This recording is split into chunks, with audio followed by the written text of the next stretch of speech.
Hello learners, मैं आपका अपना doctor Ram Shukla. I hope जो मैं होम्योपैथी मेडिसिन के माइंड के ऊपर वीडियोस बना रहा हूँ वो आप सब देख रहे हैं। यदि आपने अभी तक वो नहीं देखी है तो आप वो जाकर देख सकते हैं ये वाली वीडियो कंप्लीट होने के बाद। आज हम जिस होम्योपैथी मेडिसिन के माइंड के बारे में जानेंगे वो है इग्निशिया। इग्निशिया के ऊपर ऑलरेडी मैं 2 पार्ट बना चुका हूँ। यदि आपने अभी तक वो दोनों पार्ट नहीं देखे हैं तो आप सबसे पहले जाके उन्हें देख लीजिए, उसके बाद ही इस वीडियो को आगे कंटिन्यू कीजिए, तभी आप इग्निशिया को और अच्छे से समझ पाएंगे।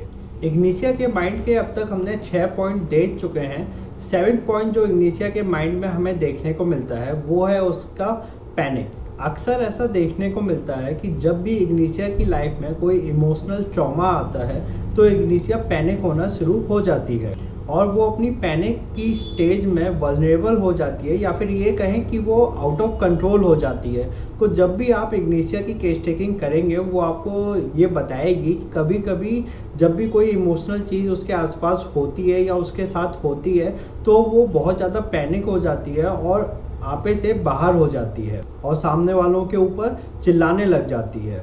इसके अलावा इग्निशिया में हमें एक फोबिया भी देखने को मिलता है जो कि उसके ग्रीफ से जुड़ा हुआ होता है, और ये फोबिया ज़्यादातर किसी काम को लेकर हो सकता है या फिर किसी और चीज़ को लेकर हो सकता है कि जिस समय वो काम कर रही थी और उसी समय उसकी लाइफ में कोई ग्रीफ एंटर हो गया, यानी कि उसने अपने लव वन को खो दिया है, तो उसी चीज़ से उसको डर लगना शुरू हो जाता है। जैसे कि मान लीजिए कि इग्निशिया बस के अंदर कहीं ट्रैवल कर रही है और उसी समय उसके पास मैसेज आता है कि उसका लव वन उसे छोड़ के चला गया है, या तो वो उससे अलग हो गया है या फिर उसकी डेथ हो गई है।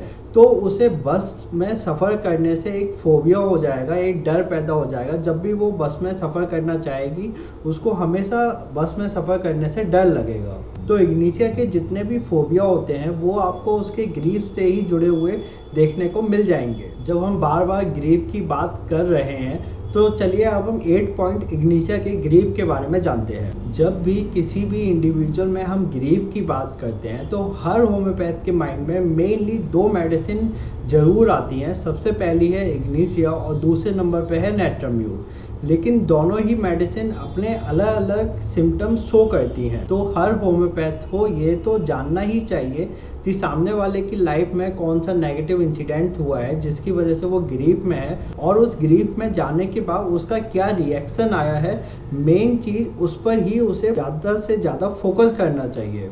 जैसे कि हम यहाँ इग्निशिया और नेट्राम्यूर की ही बात ले लेते हैं। यदि नेट्राम्यूर की लाइफ में कोई ग्रीफ आता है तो नेट्राम्यूर सबको ऐसे दिखाती है जैसे कि कुछ भी उसके साथ नहीं हुआ है, सब कुछ नॉर्मल चल रहा है। और यहीं यदि हम इग्निशिया की बात करें तो जब उसकी लाइफ में कोई ग्रीफ आता है तो वो चिल्ला चिल्ला के सबको बताने लगती है कि उसके साथ ये सब कुछ हुआ है, इतना गलत उसके साथ हुआ है। और दोनों ही मेडिसिन में हमें बचपन से ही एबंडन वाली फीलिंग देखने को ज़रूर मिलती है। दोनों को ही ऐसा लगता है कि सामने वाला उससे प्यार नहीं करता है या फिर वो उसका ध्यान नहीं रखता है। ये दोनों ही मेडिसिन को लगता है, लेकिन दोनों ही मेडिसिन का जो रिएक्शन हमको देखने को मिलता है वो अलग होता है। नेट्राम्यूर ये दिखाती है कि उसके साथ कुछ भी गलत नहीं हो रहा है, जबकि इग्निशिया इस चीज़ को चिल्ला चिल्ला के बताती है। लेकिन दोनों ही मेडिसिन का जो ग्रीफ का कॉज होता है वो ज़्यादातर लॉस ऑफ लव वन ही होता है। अब वो पार्टनर भी हो सकता है, उनका बेटा या बेटी भी हो सकता है, उनके माँ बाप भी हो सकते हैं, कोई भी हो सकता है जिनसे वो सबसे ज़्यादा अटैच होती है। यदि वो उसकी ज़िंदगी से चले जाते हैं या तो उन्हें छोड़ के चले जाते हैं या फिर उनकी डेथ हो जाती है, तो उसके बाद इग्निशिया या नेट्राम्यूर दोनों ही एक ग्रीफ के अंदर चले जाते हैं। जब भी इग्निशिया के ग्रीफ की शुरुआत होती है तो वो हमको लॉस ऑफ सेल्फ कंट्रोल के रूप में ही दिखाई देती है, यानी कि वो ज़्यादातर रोती ही रहती है, बोलती ही रहती है कि उसके साथ ये क्या हो गया है, ये उसके साथ नहीं होना चाहिए था। तो इग्निशिया का जो ग्रीफ की शुरुआत है वो हमको ऐसी ही देखने को मिलती है और कई हफ्तों तक ऐसा ही चलता है कि इग्निशिया सिर्फ रोती ही रहती है।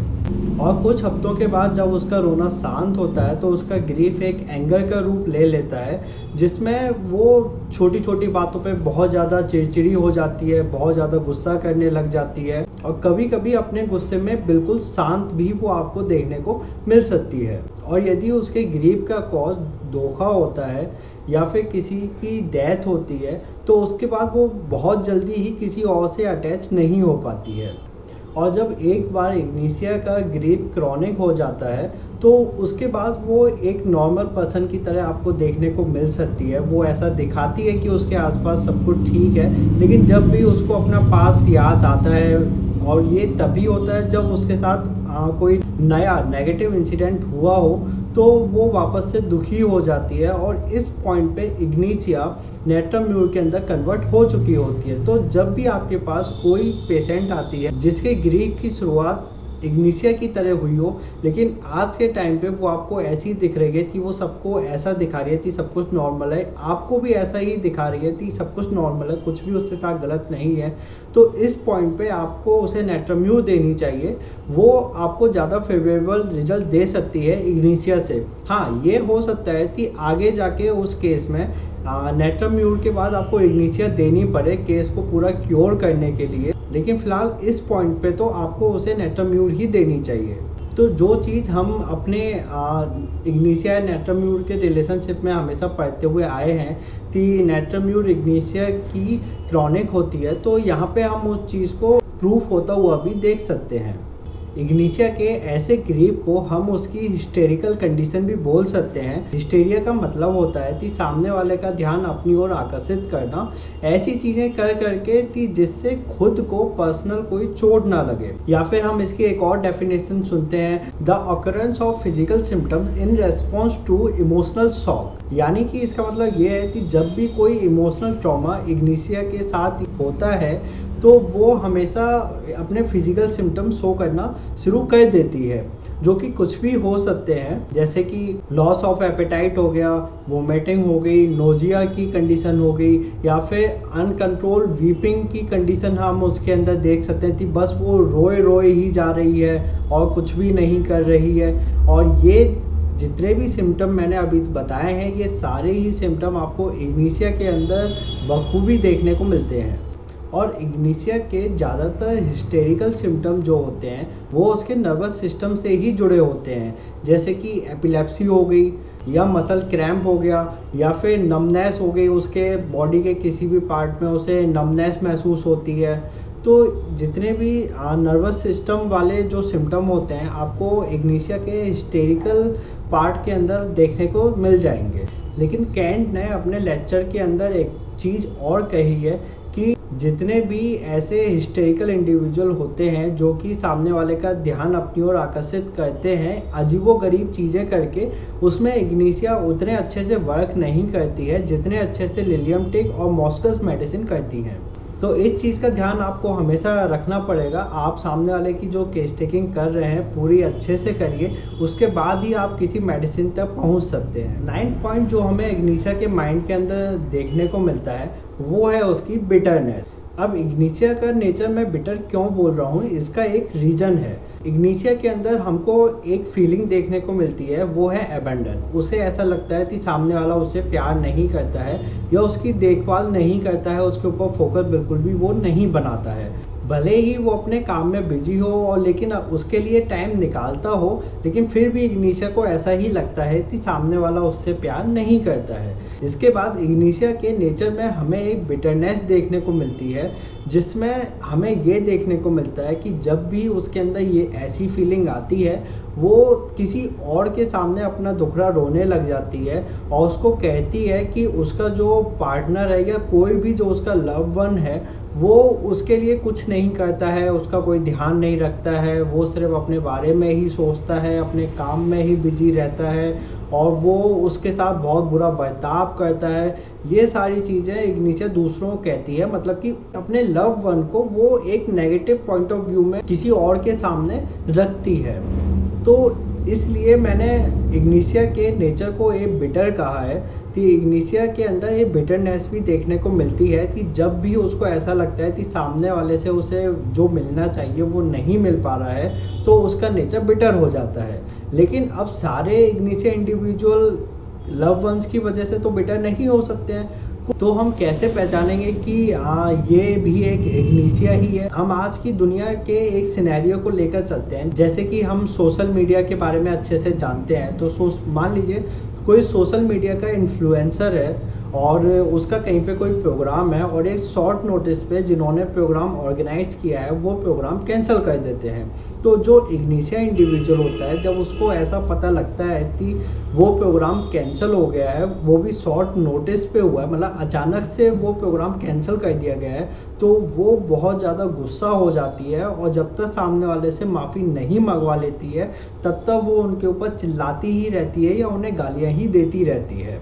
तो इग्निशिया एक ऐसी इंडिविजुअल होती है कि जब भी उसके साथ कोई गलत करता है, वो सामने वाले से जब तक माफ़ी नहीं मंगवा लेती है, उसकी पहली प्रायोरिटी होती है कि सामने वाला उससे माफ़ी मांगे, और उसके बाद दूसरी प्रायोरिटी उसमें आती है कि सामने वाला उसकी रेस्पेक्ट करे। तो ये दो चीज़ आपको इग्निशिया के अंदर बहुत ही बड़े लेवल के अंदर देखने को मिलती है। 10 पॉइंट जो हमें इग्निशिया के माइंड के अंदर देखने को मिलता है वो है उसका मस्कुलाइनाइजेशन। एक इग्निशिया इंडिविजुअल की लाइफ जब हार्ड रहती है, इन द सेंस ऑफ हमने अब तक उसके जितने भी सिम्टम पढ़े हैं उनको लेके, तो वो बहुत ज़्यादा टफ या फिर हम बोले मस्कुलाइन हो जाती है।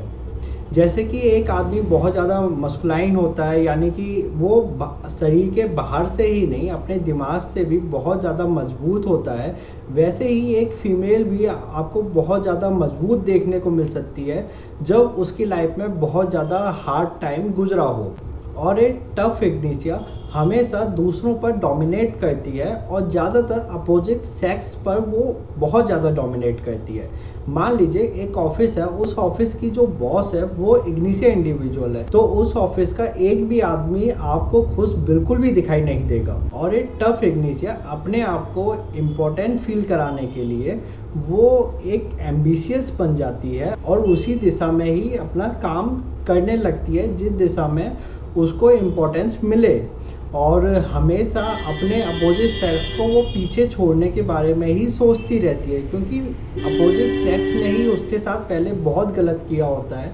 इसलिए उसका मकसद ज़्यादातर यही देखने को मिलता है कि वो अपने अपोजिट सेक्स को पीछे छोड़ने की चाह रखती है, कोशिश करती है, और हमेशा उनसे आगे वो निकल भी जाती है। और हमने अपनी पहले की इग्निशिया के माइंड वाली वीडियोस में पढ़ा ही है कि इग्निशिया की जो इंटेलेक्चुअल पावर होती है वो काफ़ी अच्छी होती है, लेकिन जो एक टफ इग्निशिया होती है वो जितनी ज़्यादा टफ होती है उसकी इंटेलेक्चुअल पावर उतनी ही कम होती है, लेकिन उसके पास जितनी भी इंटेलेक्चुअल पावर होती है वो उसका शो ऑफ करने से कभी भी पीछे बिल्कुल भी नहीं हटती है। हमेशा अपने आप को ऐसे दिखाती है जैसे वो हर चीज़ को बहुत अच्छे से जानती है, और उसके पास जितनी एबिलिटी होती है वो उसका पूरा यूज़ करती है। सब उसकी बहुत तारीफ़ करते हैं कि बहुत हार्ड वर्किंग है, अपने काम पे ही हमेशा लगी रहती है, हमेशा आगे ही वो बढ़ती रहती है, चाहे वो अपनी क्लास में हो गई, चाहे अपने जॉब के प्रोफेशन में होगी, हमेशा अपनी आगे ही बढ़ती रहती है। और यही इग्निशिया का माइंड भी होता है कि वो कभी भी एक जगह रुकना नहीं चाहती है, हमेशा जितनी ऊँची हो सके उतनी ऊँची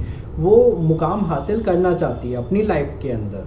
अब एक टफ इग्निशिया के साथ आप यदि नक्स वोमिका या फिर नेट्राम्यूर को देखें तो आप इन तीनों मेडिसिन में कंफ्यूज हो सकते हैं। तो इन तीनों के अंदर आपको कुछ डिफरेंस देखने को मिलता है, जैसे कि जो एक टफ इग्निशिया होती है वो हमेशा अपने काम में लगी रहती है, एक मुकाम हासिल करना चाहती है, लेकिन उसके अंदर एक ऐसी फीलिंग भी होती है कि कोई उससे प्यार नहीं करता है, कोई उसकी देखभाल नहीं करता, यानी एबंडन वाली फीलिंग भी हमें इग्निशिया के अंदर, एक टफ इग्निशिया के अंदर भी हमें देखने को मिलती है।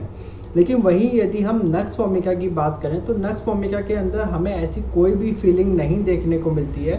वो अपने आप में बहुत ज़्यादा कॉन्फिडेंट होती है और उसे कोई मतलब नहीं होता उसके आसपास के लोग उसके बारे में क्या बोल रहे हैं, जबकि इग्निशिया इस चीज़ का बहुत ध्यान रखती है कि उसके आसपास के लोग उसके बारे में क्या बोल रहे हैं और उन बातों से वो बहुत ज़्यादा अफेक्ट होती है। और यही यदि हम नेट्राम्यूर की बात करें तो नेट्राम्यूर तो सबको यही दिखाता है कि उसे किसी भी चीज़ से कोई मतलब नहीं है, वो बस उसकी जैसी ज़िंदगी चल रही है वो सही चल रही है, उसके आसपास सब कुछ अच्छा ही हो रहा है। हाँ, एक और चीज़ हमें इग्निशिया और नेट्राम्यूर के अंदर देखने को ये मिलती है कि इग्निशिया हमेशा एक बहुत जितनी ज़्यादा हो सके उतनी ऊंचाई के मुकाम को हासिल करना चाहती है। वहीं यदि हम नेट्राम्यूर की बात करें तो नेट्राम्यूर जहाँ होती है बस वहीं वो परफेक्ट बनना चाहती है, उसकी कोई भी मंशा नहीं होती है कि वो अपनी ज़िंदगी में आगे कुछ करे। तो इन तीनों मेडिसिन के अंदर हमें ये डिफरेंस देखने को मिलता है। तो आप कभी कंफ्यूज नहीं होइएगा, इन तीनों के अंदर जो भी डिफरेंस है इसको हमेशा याद रखिएगा, ताकि आप जब भी मेडिसिन दें तो आपको एक परफेक्ट क्योर मिल सके। आई होप मैंने अभी तक जितने भी इग्निशिया के माइंड के ऊपर पॉइंट बताए हैं वो आपको अच्छे से समझ में आए होंगे। यदि इन पॉइंट को लेके आपके माइंड में कोई भी कन्फ्यूजन है तो आप उसे नीचे कमेंट करके बता सकते हैं, या इसके अलावा मैंने अभी तक जितनी भी वीडियोस बनाई हैं उनके माइंड को लेके कोई भी कन्फ्यूजन हो तो आप नीचे कमेंट करके बता सकते हैं। बाकी अभी इग्निशिया के माइंड के ऊपर एक और वीडियो आनी और बाकी है, क्योंकि उसका माइंड छोटा बिल्कुल भी नहीं है। तो आप वीडियोस को फॉलो करते रहिएगा। बाकी आप चैनल सब्सक्राइब कर लीजिए, मैं होम्योपैथी मेडिसिन के माइंड के ऊपर ऐसी वीडियोस हमेशा लाता रहूँगा। Thank you.